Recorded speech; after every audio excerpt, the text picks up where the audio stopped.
Finally, Power Rangers done right. Let's discuss.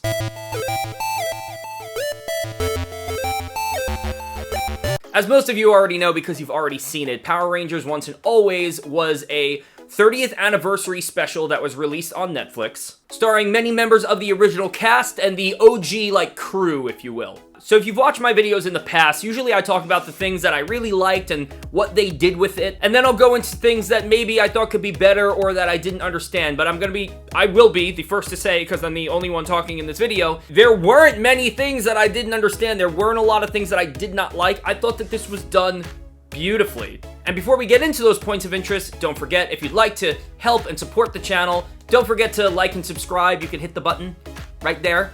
Before we begin, I just want to mention, this is going to be spoiler heavy. I'm going to be talking about what happens in it, but I'm sure many of you have already watched it. So let's talk about the things that I really loved about this. One, the storyline was great. I really liked that it was thoughtful. They brought all of these cast members back, and it wasn't for no reason. The story had a compelling event that made all of the characters come back, and I thought that that was valuable. I really liked how it just started out with action. I mean, we got in its morphin' time within the first few minutes, from turning it on, so that was pretty cool.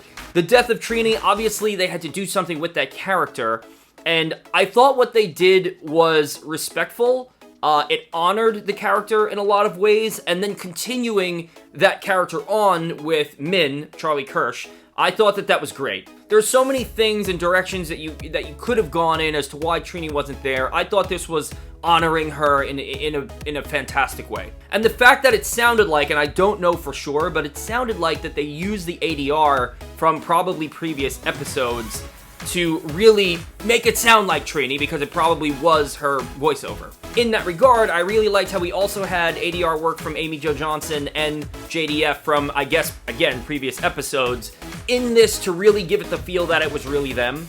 I thought that the action and the fighting was great. It was a good amount of, just regular hand-to-hand combat, and then they'd have these more acrobatic types of fighting moves, like the punch that Billy does to punch Rita in the face. I thought that was awesome. This is later on in the special, and by the way, I'm not going in any particular order, but I love that they brought back the juice bar.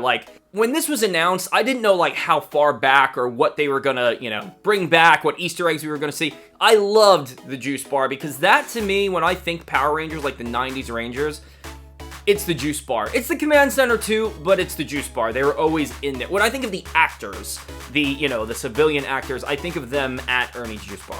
I also loved the head nod to Jason Narvey and Paul Schreier, the use your skull, buy in bulk, the sandwich shop sign that you saw. Love that. I would love that as a shirt, by the way, guys. If you come out with a shirt, that'd be sick. Walter Jones brought back Hip Hop Keto, and I really thought it was funny when Charlie Kersh says, "Are you breakdance fighting?" Because that's like a Zoolander nod, which is really funny. Speaking of Charlie Kersh, I really loved how this was like a growth and coming of age story for her. She wasn't just immediately able to morph. I thought that that was cool. I also thought it was really funny every time that she tried. There's a scene in the juice bar when she's taking on all the putties, and she goes to morph and it doesn't work. The putties' reactions, you just hear dead silence at first, but then you see them bloop, bloop, bloop. I thought that was comedic genius. I don't know if anyone else thought this, but the machine that Rita's making that builds the portal, the middle kind of looks like Grogu's little orb ball thing that he sits in. And overall, when it comes to the tone, I thought that they married two things very well. The original tone of Power Rangers, right? It's not like this crazy dark tone or anything like that for no reason. It's not the Snyder cut of Power Rangers. But they took this, still familiar tone that we had, but they brought in mature, elements. For instance, Trini dies. They talk about death. They say kill. That stuff didn't happen in the show. They would talk about, destroy all the time. Oh, they were kicking and punching putties in the face and the head. Something that they also were not allowed to do during the show, in the children's show. So they started, kind of breaking the boundaries, and I'm sure they knew that fans like us would notice stuff like that, so that was appreciated.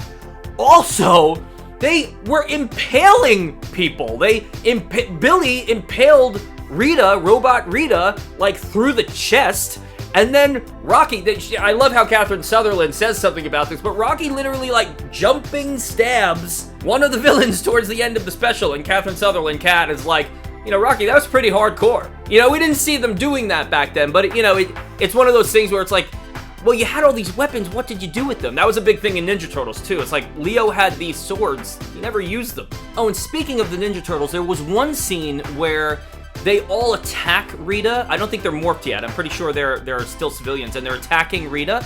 And it reminded me of when Shredder faces the Turtles on the rooftop, and they all kind of attack him, and, you know, he, like, fights all of them off. That kind of happened in this. Oh, yeah, and when Min, like, basically, like, takes the rad bug and, like, plows through a bunch of putties, you know, more adult-like action than we used to get. Oh, one of the putties, like, throws a woman off a building. Oh, yeah, and I forgot. Like, Zack blasts her with the axe. That didn't happen a lot either. I mean, they used the axe, like, as a blaster, like, sometime, I think, in the show. I don't really remember them using it often. I remember him, you know, doing the power axe and turning it into the blaster then, but, like, he didn't use it too much as that type of weapon in the show. I don't really remember. Not much, I don't think. I also thought it was funny. This was kind of just, like, a very, very quick throwaway line, but Min mentions that Zack, who is, you know, taking care of Min, that he's in Congress?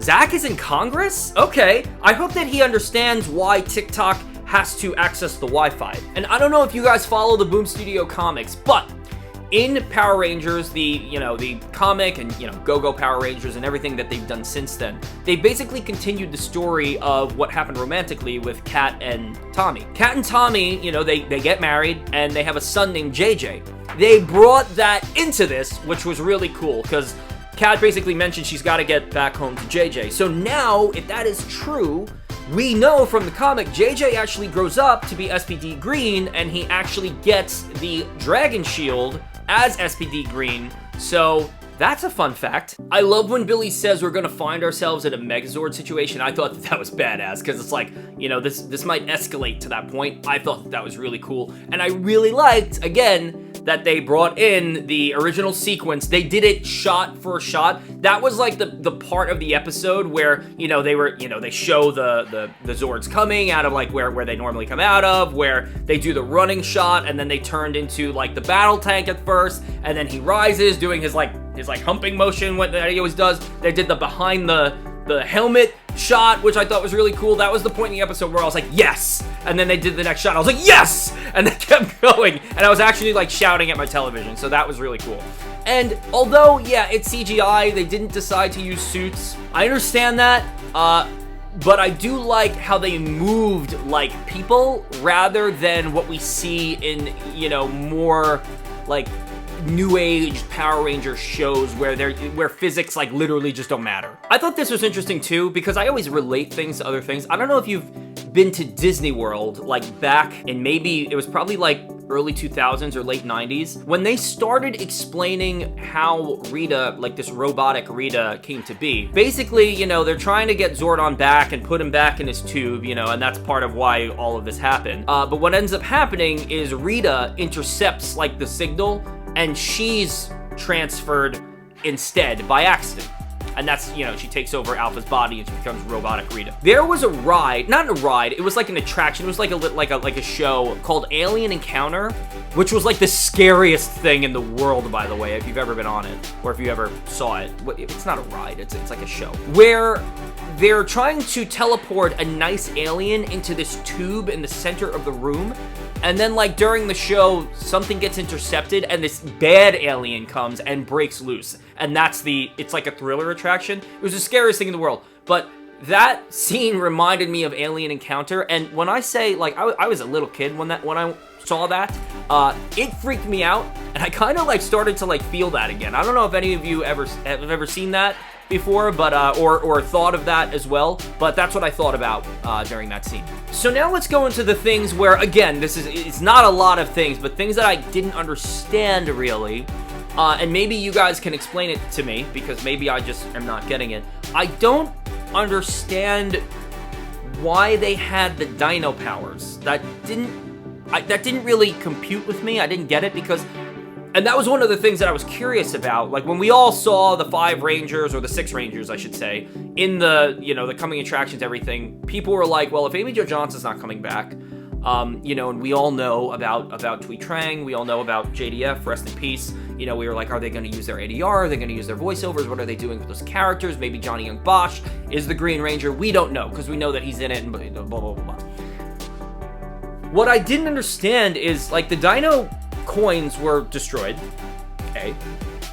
B, we saw in Power Rangers, I think it's in space, where Johnny Young Bosch comes back and he uses, like, his damage morpher, and he can't really morph into that Ranger again. But then we see him, again during Oppo Overdrive, where, you know, he uses his morpher again, so he has it. But then why does Zach have it? And then I was thinking, well, maybe this is a world where the other Rangers never happened, but then later, you know, in the machine, in Rita's machine, you see that she's already captured Tanya from Zeo. She's got Ravi, you know, she's got some of the In-Space Rangers. I think she has Yellow and Silver. So I'm like, okay, so the other teams do exist.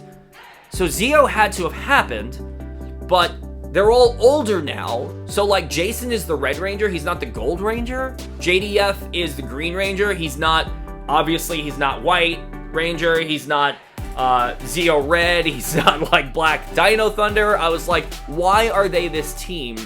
That, just as a foundational aspect, I didn't get. I'm willing, because I love MMPR so much, just, you know, suspension of disbelief. Okay, we'll just go with, it's an anniversary special. They're the original Rangers that you loved when you grew up. Just deal with it. Totally fine with that. The last thing that I wanted to talk about is the thing that actually brought me to tears. I don't do that often. I watch some pretty sad television shows, some sad movies with really emotional scenes. I am not the one to cry, really. I think everyone, I'm like getting emotional right now, actually. Just thinking about it. I'm sure you guys all felt this way as well. The end, the goodbye song from Kimberly to Tommy, where all of them are, and this is why it's emotional. Because everybody's in the shot. And there's, oh my God. And there's, you know, there's Thuy Trang, there's JDF. And it was just that iconic cast of characters that came together that, like, brought this show and, like, made it, like, a real thing. And knowing that, like, because of the unfortunate things that have happened, we'll never see them again together like this. You know, and if they're gonna do, like, a big anniversary special again, it's not gonna be at least for another however many years. And just the sentiment of the song, the lyrics of the song, I thought that, hey, you know, this was meant for something else back in the 90s. All of those lyrics were meant, you know, for a specific storyline, but they're so, like, they just hit differently now, right? They hit differently now, and I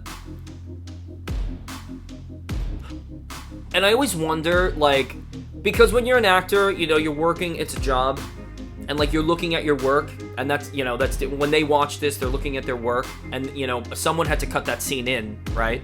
So it was someone's decision, directorial, creative decision to put that scene in there. When they watch it, obviously it means something to them, but I wonder if they know how much that type of scene, like, means to us. It's like seeing, like, an old family photo, you know, and you know, just like looking back on a different time of your life, when things were obviously, well, for, you know, a lot more innocent. You know, we didn't know what was, you know, what our lives are gonna be, and it just really takes you back. It really does. I'm not even watching the scene right now. I'm just thinking about it, and it's literally like destroying me right now. So I'm gonna end the video here. Thank you so much for watching this video and hear me rant about Power Rangers. I really hope that you liked Once and Always as much as I did, because I really, really did. And to everyone, you know, I doubt that anyone from production or any of the actors are gonna see this video, but if you do, thank you so much for doing this. You didn't have to. If you like this video and you want to see more Power Rangers videos or Super Sentai and, you know, other tokusatsu things that I like, sometimes I do other things. I'll do, like, you know, anime things, Star Wars related things. It's more rare these days, but I do them every once in a while. If you like that stuff, please subscribe to the channel. You could also follow me on social, super, you know, engaged, I would say, on Instagram and TikTok the most. I'm barely on Twitter. I don't really understand Twitter. And with that, everybody, be good, and may the power protect you for the next 30 years.